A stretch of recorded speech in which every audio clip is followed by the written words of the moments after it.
Hello and welcome. I'm Jonathan Beale, and this is the ASB Investment Podcast, a show that keeps you up to date on the market and helps you make smart choices with your investments.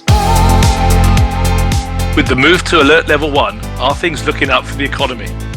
In today's episode, I chat to Tennent-Brown about what the latest economic data is telling us.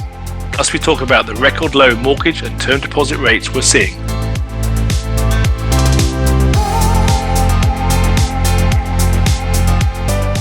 These are entirely our own views. It's not investment advice, but we know plenty of experts at ASB that'll be happy to chat if you need. Hey, Chris, good to be talking to you again. How are things with you? Oh, not too bad, thanks. I'm enjoying some Alert Level 1 freedom. It's amazing, still an amazing feeling to be here after a few strange months, isn't it? Yeah, well, today is officially like first day of Level 1. And it doesn't actually seem that long ago. It was Level 4 and it was peaceful outside and there was no traffic and you could sort of walk around, but you couldn't get a coffee. And then we moved slowly into Level 3. And, well, what was Level 3? We decided Level 3 was sort of Level 4 with KFC. Level 2 seemed to be pretty much back to normal, really. But now at Level 1, everything's just the borders, really, I suppose, and hand sanitizers are the two things that are different. Have you got any plans on level 1? What's the first thing you're gonna do? Oh, well, I started out this morning. My life was a little bit easier. Very first thing, I took a bunch of school kids for a little tour around the hangar where I go flying from, and it was the first time I haven't had to stand there for 15 minutes with people filling in names and all of that sort of stuff. It was nice to go back to a slightly simpler life, and I shook hands with someone. That was something I'd stopped doing, and I'd already hugged my aunt, so I didn't need to worry about that. But I'm enjoying life getting a little bit simpler, that's for sure. Yeah, I haven't hugged anyone. I did shake hands with someone today that I hadn't seen for a while, which was nice to do. But hopefully life will get back to what it was previously, with just maybe some learnings that we've all taken from lockdown, and hopefully, because some of the stuff has been actually, there's some positives in this whole thing, that especially some of this working from home and spending more time with family and stuff. So there's definitely been some positives, but we might talk a little bit about what Level 1 means for the New Zealand economy. We keep hearing sort of quotes that 95% back to what it was, and maybe it's not going to be as bad as we all thought. What are some of your views, Chris, on how the New Zealand economy is going to go now in Level 1? Yeah, that 95% number gets put round a bit, and I'm sure for a lot of people that they're sharing those feelings of their things getting back to normal. But I think that the important bit is that missing 5% is going to take a while to come back. The obvious missing part is tourism at the moment, and the domestic travel sounds like it's starting to pick up, with people getting on planes and travelling around to places they've wanted to go to. But that's still going to be a big hole in the economy for the service sector and the tourism sector. So there's still some big challenges to come, but for a lot of us, it's going to feel like we're back to normal. And I think one of the things which is going to be tough to understand is, as the worst of the slowdown's going to be behind us, in terms of, we were saying in Level 4, only 60% of the economy was functioning okay. Now 95% is. But a lot of the bad news will keep flowing through over the next few months. We're seeing even this week firms still needing to restructure, lay off staff. Places like Air New Zealand still haven't got their business quite shaped up the way that it'll probably end up. And so things like the unemployment rate will probably peak in the months to come, rather than now, which might be a bit of a surprise to people. But that's what we've been saying all along. The good news is, though, when we're coming out into this low alert level now, we do adjust our forecast. We think the economy is growing a bit better than what we thought it would be at this stage. So hopefully that means that a lot of firms will be able to hang on to their employees, and the unemployment rate won't get as bad as we thought it might in some of our worst case scenarios. So maybe we'll end up with an unemployment rate about 8%, which is still bad, but not the 10% or more that we worried about. And are we going to see a bit of a sort of almost like a sort of a positive period in the short term as people sort of release from level 2 and into level 1, and they go out and they spend and they do all these things that they haven't done for a while. I was on the North Shore at the weekend, going around a few shops, and it was just I couldn't find a car park. Like, it was like so many people out and about. People seem to be sort of catching up on all this spending they haven't done. But surely with sort of firms laying off people and people who have maybe deferred their mortgage payments or had to have some financial support from the government and help by the bank, that's going to start to feed into the economy maybe a couple of months down the track. Is that something you think might happen? Yeah, very much so. So there's no doubt there's a lot of pent up demand. We've seen it as we come through each stage, as the queues at the fast food when we came out of level 3, the queues at the hairdressers in level 2, and so on. The thing which is still going to have an impact is a lot of people have really suffered financially through this. Businesses have taken a lot of strain, and so that will impact the level of consumption we see down the track. Now, the government support is critical here. This is where they've really cushioned the blow, but there will be people that unfortunately continue to lose jobs over the coming months, and so that's going to affect them in a terrible way. And those concerns and fears will hold over into people's general thinking about things like whether now's a good time to spend money on a big ticket item. So I think it'll be really patchy in some ways, and there'll be a number of different experiences, ranging from people that are straight back to normal because their work hasn't been interrupted and their income hasn't been interrupted over this period, through to people that are really going to be doing it tough. So when we put around these numbers like 95% recovery and that sort of thing, we know that there's a really wide range of experiences in there, and some of them are really tough. That'll be a theme for the next 6 months within the economy for sure. Yeah. And how important do you think this sort of Trans-Tasman bubble is for tourism? Because there's only so many places that New Zealand can all get out and start exploring and stuff.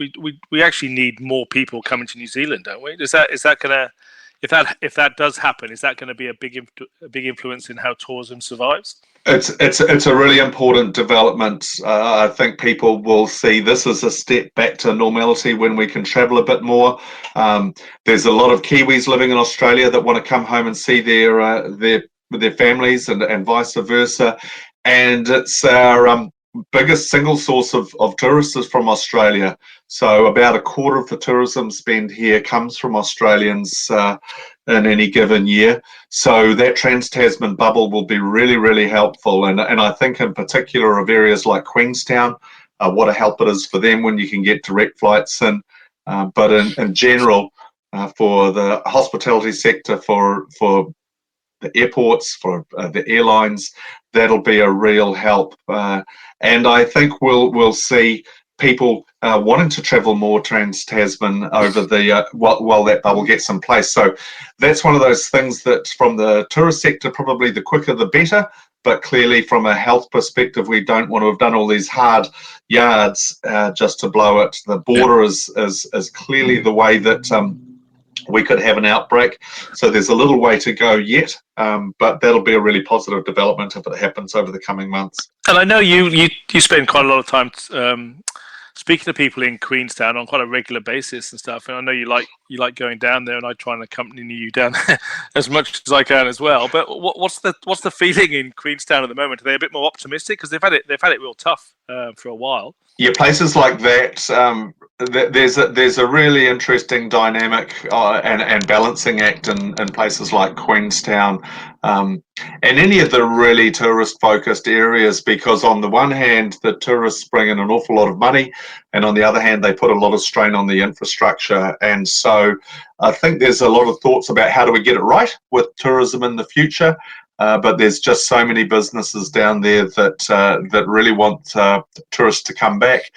From someone that owns a holiday home that might have it on Airbnb, through to a restaurant owner that needs those customers, and as possibly also getting staff from overseas as well. So the whole economy down there is really impacted by this, and probably more than anywhere else, just because the tourism sector is such a big part of the economy. He's hoping for some good snow down there as well. That will certainly help them as well, wouldn't it? And if they open up the Trans-Tasman bubble, that it could be sort of a bit of a bumper year down there. Oh, good ski season, I think, would be great. And for New Zealanders, I think that this is a good opportunity for us to travel. That's already being pushed. Places like that had got very crowded, very expensive. So this could be our year to be able to travel there a little bit easier than we have in the past, and to a certain extent have the place to ourselves, which will be a little bit different. But I think all around New Zealand, that domestic tourism story will be really welcomed and a really important part of the recovery for that sector. And there's a long way to go. That's a sector I think of when we do this 95% thing about the economy. If you talk to a travel operator or someone in hospitality, they're going, "You're kidding, right? We're not even started yet." So they'll be looking forward to those developments over the coming months. It's interesting how the amount of times when we've spoken, you've always talked about businesses will react. When things aren't going well, they'll try and do things differently and think differently. And I suppose a really good example is Jetstar coming out pretty large yesterday around how they're going to start flying and cheap flights, just to sort of, they've obviously seen an opportunity to really start to get a bit of a stranglehold in New Zealand, which has got to be good, a bit of competition and being able to fly a bit more around the country. That's it, and having some confidence. So this is the good thing with such a good health outcome for New Zealand. I think the worst thing that could happen now is to have to go back into lockdown, and so at least now we can be pretty confident in the domestic travel side of things. But for airlines in particular, to scale down, scale up, scale down again is really, really difficult. So I think no one wants to go back in lockdown, and so them coming back as a mark of confidence in the domestic travel, and hopefully some trans-Tasman travel that's going to follow on afterwards. So I think there's some things which we've just got to give ourselves a big tick for at the moment, and hopefully they'll keep on just ticking along well, like it seems like they are at the moment. Yeah, and talking about ticking along nicely, the global share markets have just had a miraculous recovery. If you go back to sort of end of February, early March, when we were having daily significant falls, and there was a lot of panic around the world, like the recovery has just been astonishing, really, and how quickly that share markets have recovered, and the sort of US market back to where it was. It's are you surprised by that, Chris? I am, in the sense that I think that there's still a long way to go. There's still things that could go wrong. Markets do tend to look through a lot of the negativity. We go through times like March where we think of everything that could go wrong, and then we get quite optimistic like now. I think when I look at the markets, they're correctly factoring in the incredible level of support from governments, the incredibly low interest rates we're going to have. The question for the future is, how long does this drag out internationally, and what does that mean for things like the aviation industry in particular? But for us, successfully getting back to alert level 0 and 100% economic performance will rely on a lot of other countries doing as well as we have in terms of stamping out COVID-19, and that looks a long way off. So those are the things which I think over the coming months could give the markets the jitters again. And the other thing which is going to happen is we're going to see a lot more companies needing to restructure, needing to recapitalize over the next 6 months as they adjust to the new world, whatever that is. But it's been a really great time for people that have just stayed put and ridden out the volatility and stuck with the long-term game to have seen markets recover. So that's encouraging, but I don't think we can go, hey, it's all over now and it'll be plain sailing from here on in. There's still plenty of things to happen and to digest over the rest of the year. You're dead right. It's been like a really, hasn't been enjoyable at all, and not and often painful. But if you think about the last 3 months, it's a really good example of why, like you talk about it, I continuously talk about it, about like it is about your plan and taking that sort of medium to long term view, and not reacting to what's happening in the moment in the short term. And for all those people who actually stayed with it and focused on their goal in the longer term, have actually done really well out of the last few months. Rather than if you've had to if you've made a choice to get out of the market and crystallize some loss. So it has sort of reinforced that you need to take that sort of longer term view. But I appreciate it's never comfortable or easy, is it?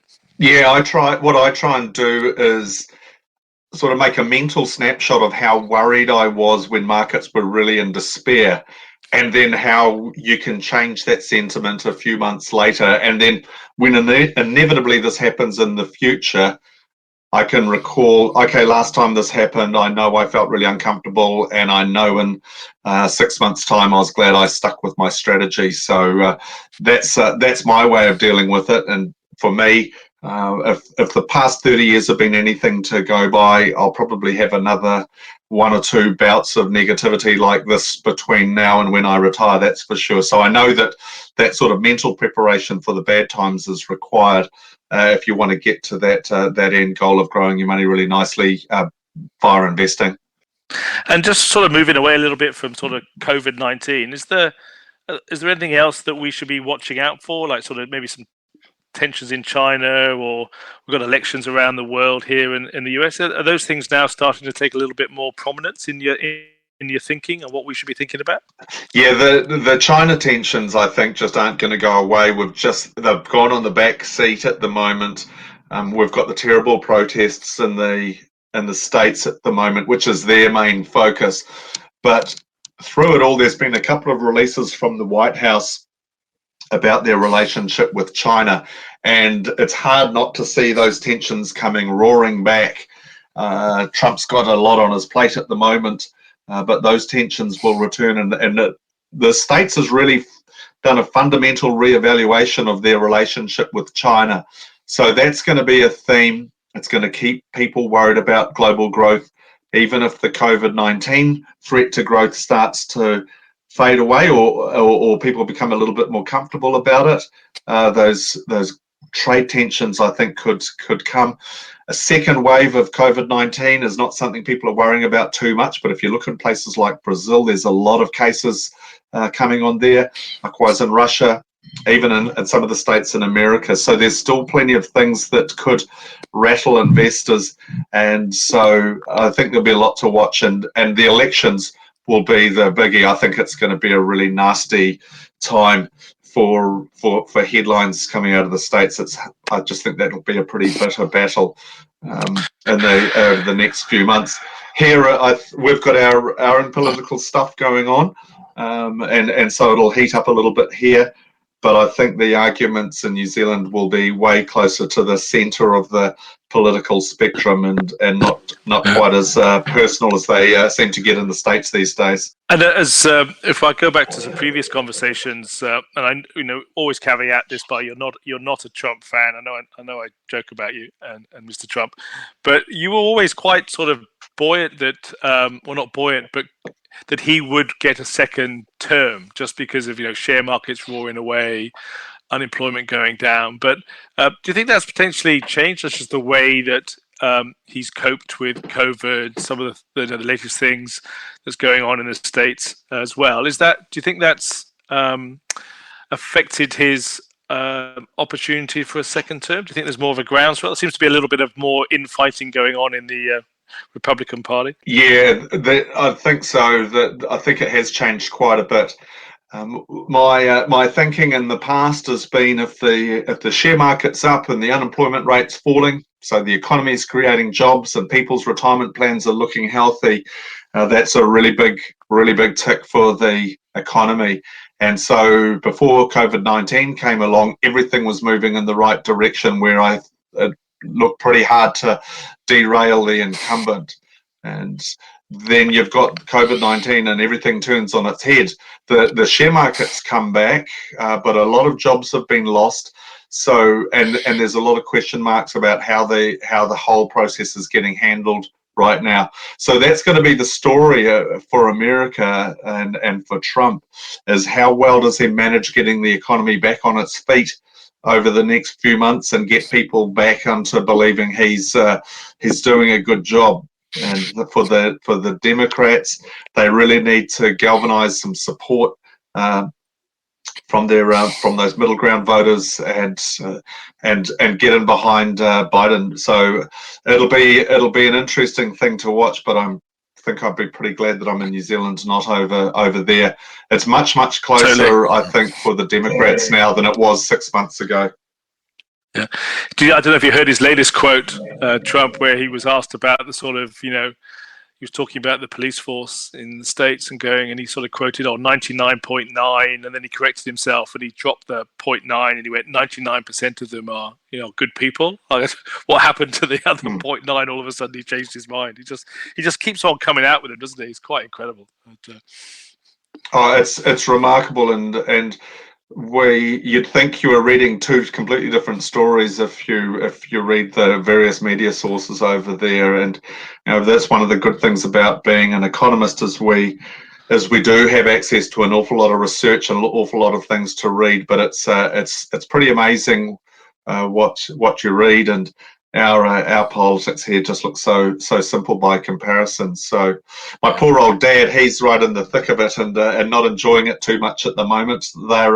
They're self-isolating, even though they're coming out of the lockdown over there. They're seeing so many cases around them when they read in the media and read the statistics, that they don't want to go out of their home. So it's just so different there compared to New Zealand at the moment. So I've said it probably about 10 times before we get through the podcast, just how happy I am being in New Zealand, and talking to Dad gives me a first-hand example of that every couple of days. And I'm sure you must be the same with friends in the UK that are not in the same position. Oh, yeah, it's not so bad. I speak to my dad on a weekly basis, and he's on his own now. But I said to him at the beginning of lockdown, I said, "Oh, how are you coping with isolation?" He goes, "Well, I pretty much self-isolate every day of the week anyway, because only the postman and the newspaper boy come to the front door." So he's actually, life is pretty sweet. There's less people in the supermarket. You could go at sort of the old age pensioners time, so he could get around quicker and stuff. So he's actually quite enjoying it in a funny sort of way. And as long as he gets the papers, he's pretty happy, and the weather's pretty good as now, so he's all good, which is good. But hey, and just finally, I think and I know you get lots of questions, I do as well, but this sort of question around negative interest rates keeps coming up. Interest rates are so low. We've seen some of the mortgage rates just being sort of, historic lows are quite incredible with twos in front of them. But just can you just quickly touch on negative interest rates and what's the view currently of are we going there, or is it too soon to call? Yeah, the negative interest rates do come up a lot, and the Reserve Bank has mentioned them as a potential tool that they could use. So the important things are, firstly, it's just an option, but what we're talking about is a negative official cash rate, not negative term deposit rates or anything like that. So we actually don't think the Reserve Bank will end up using a negative official cash rate in the future, particularly if the recovery goes well from here on in. They could possibly just stick with the current cash rate setting. But we certainly don't think term deposit rates will go negative, but the risk is they still keep getting lower. They're now all between 1% and 2% for the longer terms, whereas they used to be between 2 and 3, and a couple of years ago they were between 3 and 5%. So they just keep getting chipped down, and the risk is that they get lower, or even if they don't do that, just stay low for years. So that's tough news for savers, those really conservative savers. On the other hand, we've got these low mortgage rates, and the crazy question I get when we say we've got a record low mortgage rate, I never get asked, okay, I'm going to fill my boots on that. People say, oh, should I wait? Are they going to get lower? But they are starting to get down towards the trough now, I think.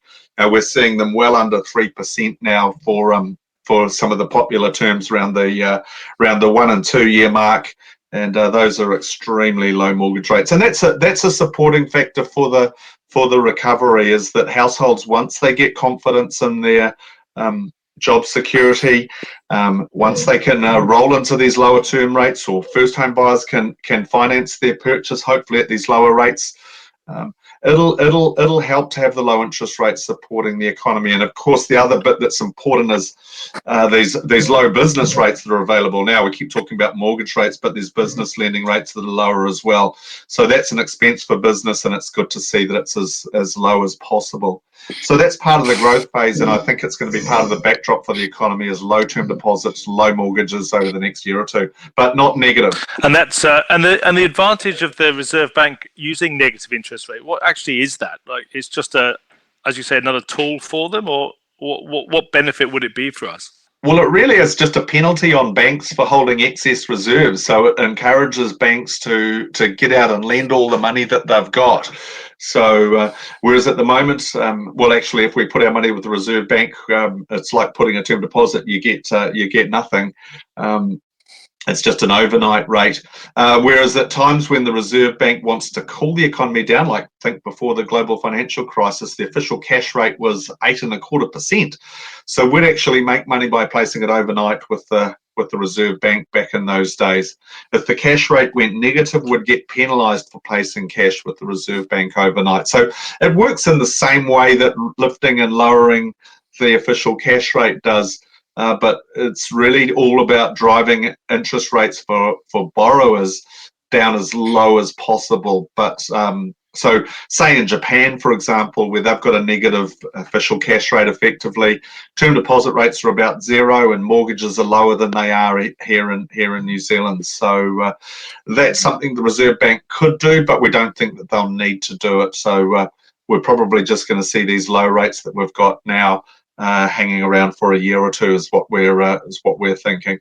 Great, cool. Hey, really good explanation. Thanks for that. So, hey, I might just call it to a halt there, Chris. It's been awesome talking to you. And actually, hopefully, this is going to be our last virtual one. And next time we do a podcast, we'll be sitting back in our booth with some cheese and some crackers and maybe a glass of red wine. So, but I've thoroughly enjoyed talking to you again today, and even though it's virtually, and maybe next time in a week or so we'll do it face to face, and I can give you a hug, and we can rekindle our and forget all about our social distancing.